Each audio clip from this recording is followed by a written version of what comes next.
अशोक गहलोत का नाम लगातार चर्चा में बना हुआ है। ऐसे में उनके बारे में एक बहुत महत्वपूर्ण जानकारी सामने आ रही है जिसके बारे में बहुत कम लोगों को पता है। क्या आपको पता है कि अशोक गहलोत कभी जादूगर थे? जी हां, राजनीति में आने से पहले अशोक गहलोत जादू दिखाया करते थे और कैसे एक जादूगर से बन गए राजनेता, मैं आपको बताने जा रहा हूं।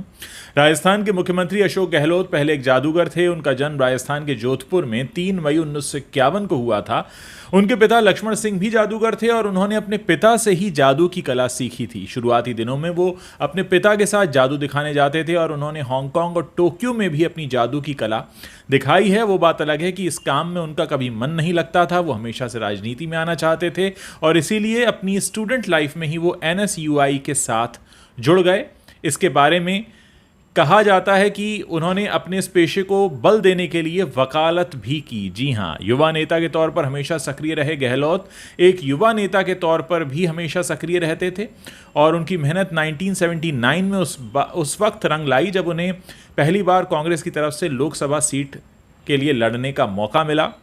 उस वक्त पैसे कम थे, इसलिए इन्होंने अपना स्कूटर तक बेच दिया था और एक अपने दोस्त के सैलून में ही कार्यालय बना लिया था। उनकी मेहनत और रंग लाई और वो 28 साल की उम्र में राजस्थान के जोधपुर लोकसभा क्षेत्र से चुनाव जीत गए।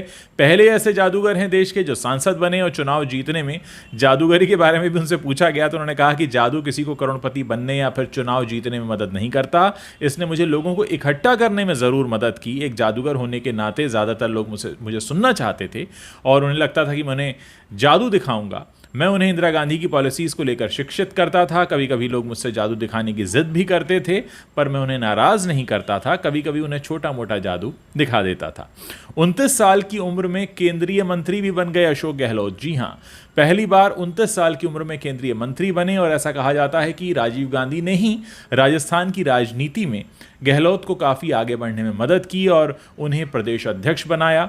और साथ ही अगर वो अब राष्ट्रीय अध्यक्ष बन जाते हैं तो वो मुख्यमंत्री का पद छोड़ देंगे। लेकिन ये एक ऐसी जानकारी है अशोक गहलोत के बारे में जो बहुत कम लोगों को पता है कि वो एक जादूगर थे। वैसे राजनीति भी किसी जादूगरी से कम नहीं होती। इसमें आपको लोगों को बस थोड़ा सा बरगलाना होता है, लोगों का ध्यान भटकाना होता है और आप अपनी चाल खेल जाते हैं। और शायद अशोक गहलोत अब यही कर रहे हैं, थोड़ा सा लोगों का ध्यान भटका रहे हैं और अपनी चाल खेलने के मूड में हैं। बहरहाल ये जानकारी काफ़ी इंटरेस्टिंग है और बहुत कम लोग इसके बारे में जानते हैं क्योंकि उस वक्त के जो लोग हैं जो उनको बहुत शुरुआती दिनों से जानते हैं उन्हें ही ये बात पता है। बहुत कम लोग इस बात को जानते हैं। लेकिन सबसे बड़ी बात यह है कि राजनीति में इतनी सक्सेस पाने वाला शायद ये देश का पहला ऐसा जादूगर है जिसने राजनीति में एक लंबी पारी खेल ली है। क्या आपको ये जानकारी अच्छी लगी है और क्या आप चाहते हैं ऐसी ही और जानकारी मैं आपको समय समय पर देता रहूं? मुझे कमेंट सेक्शन में कमेंट करके बताइएगा ज़रूर। मैं आपके कमेंट्स पढ़ने का इंतज़ार कर रहा हूं।